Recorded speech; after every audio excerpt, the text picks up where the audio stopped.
Салам алейкум, урматтуу Китеп ТВ YouTube каналынын көрүүчүлөрү. Сиздер менен кайрадан көрүшүп отурганыбызга биз аябай кубанычтабыз. Анда эмесе сиздерге биздин бүгүнкү конокту тааныштыра кетсек. Салам алейкум, кандайсыз, кандай келип алдыңыз?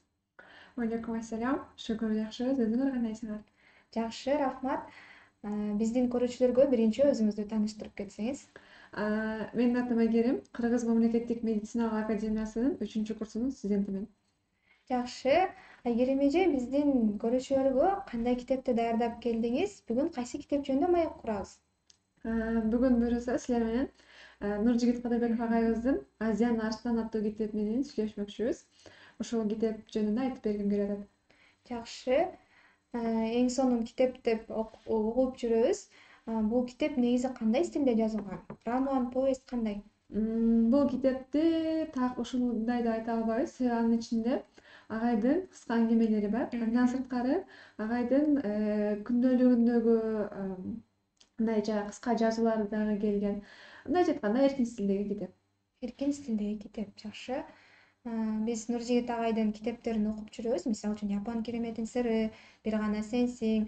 Бул китептер ар бири өзүнчө өзгөчөлөнүп, бири-бирине окшогон бир айырмачылыктары бар да, өзүнө жарашачы. Азиянын арстаны кантип айырмаланат башка китептердин арасынан? Өзгөчөлүгү эмнеде?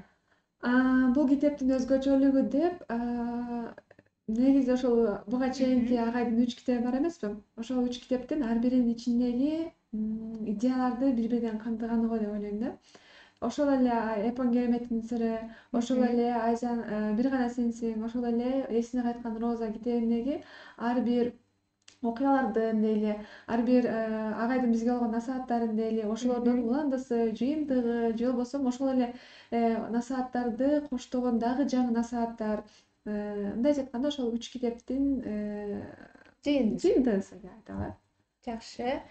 Азиянын арстаны деген китепти бизге жалпысынан айтып берсеңиз. Жалпылап айтканда кандай китеп? Бул китеп өзү эле аты эле айтып турбайбы? Азиянын арстаны Жолбошовкага депчи. Эми бул китепти окуп чыккандан кийин чын эле Азиянын арстаны кандай болушу керек?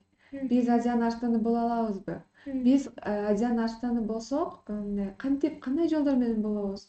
Ошолорго жооп табуу үчүн, жашообузду дагы да бир мындай жакшы жактарга буруу үчүн, күнүбүздү болушунча жемиштүү өткөрүү үчүн жазылган да, мындай насааттар бар ичинде, биз сабак ала турган окуялар бар. Андан сырткары кыскача ой толгоолор бар. Кээде күлкүлүү нерселерин окуп алып күлкүң келсе, кээде кайгылуу нерсени агып көңүлүң ооруйт. Агайдын ой толгоолорун окуп алып, чындап эле ушундай болгон ооба деп мындай ынанасың да. Агай өзү студент кезинде окуп жүргөн убагында күндөлүк кармаш экен да. Ошол күндөлүктө жазган ой толгоолорун ушул китепке да киргизген. Арадан ошончо 10-15 жыл убакыт өттү, бирок ошентсе деле агайдын ошондогу ой толгоолору биздин азыркы заманга дагы келет да. Ошонусу аябай бир башкача десек болот. Агайдын бир жазуучулук чеберчилиги дагы ошондо жатат го дейм. Китептин өзгөчөлүгү да балким ушундадыр, Балким ошондо, ой ооба. толгоолорунда. Жакшы. Бул китептен сизди аябай таасирленткен, сизге бир өзгөчө жаккан бир бөлүгүн айтып берсеңиз. Бир бөлүгү дегенде, ушундай бир кыска окуя бар. Дейли кыска эмес. Бир спортсмен бала болот. Байке деп айта алат. Бир байке болот. Ал аябай эркин күрөш боюнча мыкты болот да. Бирок ошол эле учурда эркин күрөшкө түшүп жүргөндө чемпионат болот го. Ошондо финалга жетип, эми финалга жеткенде ошол финалда жеңилип калат да. Жеңилип калып, техникалык нокаут менен жеңилип калат. Болгондо дагы аябай ыза болот да, бул байкени аябай чөктүрөт. Анан ошентип жүрүп, бир күнү бир эме болбогон эле окуянын арасынан бир ишке аралашып калат. Спорт залдан чыгып, жолдо отурса, бир байке, мындай дейли, ошо өзү менен тең бир байке келип, анын спорт сумкасын тегелеп кетет да, чалынып кетет. Анан ал байке менен уруша кетет дагы, аны токмоктоп салат. Иш ушунчалык чоң болгондуктан ишке милиция аралашып, спортсмен байкебизди түрмөгө отургузуп коет. Байкенин дагы бир кемчилиги ошондо болчу. Кемчилиги дейбизби, өзгөчөлүгү дейбизби, ошондо болчу. Ал аябай эменин фанаты болчу. Инстаграм менен Фейсбук аябай көп кирет эле. Ошол көп кирет эле. Анан анын бүт мындайча айтканда сезимдери бүт ичине топтолгон ой толгоолору, сезимдери баары чогулуп келип ошол Instagram жана Facebooktун аркасынан келген болчу. Ошол өзүнүн сезимдерин жанагы айтпадым беле, чалынып кеткен дедим го, ошол чалынып кеткен байкени уруп чыгарып алды да. Ал эмне болгон сезимдер десең, карап эле мындай Instagramга кире эле караса, бир досу жаңы машина алган болот. Анан караса эле бирөөсү ак үйгө ишке кирген болот. Ошол ушинтип мындай жөнөкөй эле жүргөн балдар ошентип чоң ийгиликтерге жататканын көрүп аябай ичи күйөт да. Өзү жакшы көргөн кызы, анын тоготпой кеткен кызы болгон болот. Ошол сүйлөшкөн кызы Америкада көлдүн жээгинде эс алып жүргөнүн көрүп алып аябай ызырынат, аябай ичкүйдүүлүгү чогулуп, көрө албастыгы дейли ичине чогат да. Анан ошонун бүт баарын жөнөкөй эле жолдо өтүп бараткан бир жаш балдан чыгарып алат да. Анын аркасынан өзүнүн эркиндигинен кол жууп калат. Эми бул окуянын айта турган мааниси эмнеде? Социалдык тармактарда көп биринчи эле убакта ошол социалдык тармактарга убактыбыздын көп кетиргендиги, ошол нерсенин туура эместигин жөн айтып берет. Ал эми экинчиси болсо бүт эле социалдык тармактарга киргендер эмес, социалдык тармакты колдонгондорго байланыштуу да. Биз социалдык тармакты колдонгондо кантип колдонобуз? Өзүбүздүн эң бактылуу учурубузду киргизебиз да. Кандай бир жакшы жерге барсак, тойго барсак, ошол тойду киргизебиз. Бир жерге сейилге барсак, ошолду гана киргизебиз. Окуудан жакшы жетишкендикке жетсек, ошону гана киргизебиз да. А бирок ошол жетишкендикке жеткенибизди башкалар көрбөйт да, биздин жетишкендигибизди гана көрөт. Алар ойлойт да, ошентип эле бат эле жете алса болот экен, ушинтип эле булар дайыма эле жакшы жүрөт экен деп. Байке дагы ошондой болот да. Булардын баардыгы мындай бактылуулукка ал байке жок эле жете алгандай сезилет да. Айланасындагы бүт баары бактылуу, өзү эле бактысыздай. Өзүнүн эч нерсеси жоктой. Бүт адамдардын көңүл чордонунан тышта калып кеткендей сезет өзүн. Ошонун аркасынан дагы ичинде мындай көрө албастык сезимдер топтолуп кала берет да. Албетте, социалдык тармактарда өзүбүздүн жакшылыгыбыз менен бөлүшкөн жакшы, бирок ошол жакшылык башкаларга зыянын тийгизип калбаса.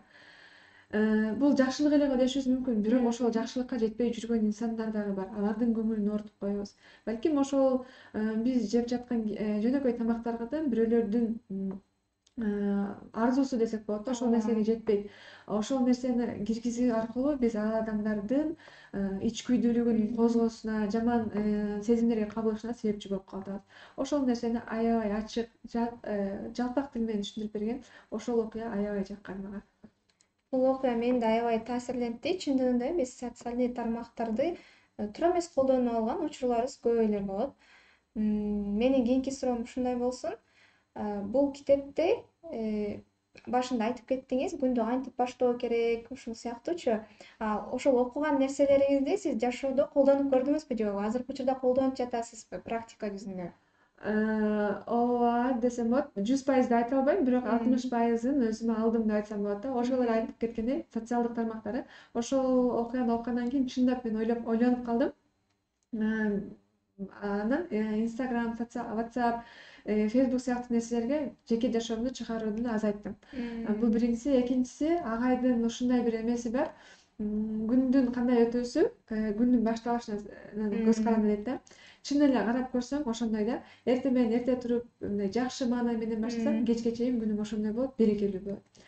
Башынан өткөрүп көрдүм, агай айткан насааттар, анын айткан сөздөрү, бүт баары чынында бул жашоодо, чыныгы жашоодо өзүнүн натыйжасын берет.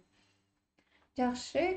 Китепте чындыгында окуялар, агайдын күндөлүгү, көп нерселер бар экен.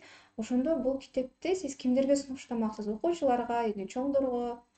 Бул китепти жаш чектөөсү бар деп айтуу бир аз туура эмес болуп калат. Себеби ошол эле мектеп окуучулары алышы керек болгон нерселер да жазылган. Андан сырткары ошол чоң муундагы биздин эже байкелерибиз дагы алышы керек болгон нерселер баары жазылган да. Ошондуктан бул китепти жалпы эле деп айтмакмын. Жалпы элге сунуштамакмын. Жакшы. Айгерим эже бизге келип, конок болуп, өзүңүздүн алган билимиңизди деп коебузбу, бөлүшкөнүңүзгө биз сизге ыраазычылык билдиребиз. Окууларыңызга, жумуштарыңызга ийгиликтерди каалайбыз. Макул, чакырганыңар үчүн силерге да чоң рахмат. Урматтуу көрүүчүлөр, биздин бүгүнкү чыгарылышыбыз ушуну менен аягына келип жетти. Биз менен аягына чейин болгонуңуздар үчүн ыраазычылык билдиребиз. Кийинки берүүгө чейин саламатта калыңыздар.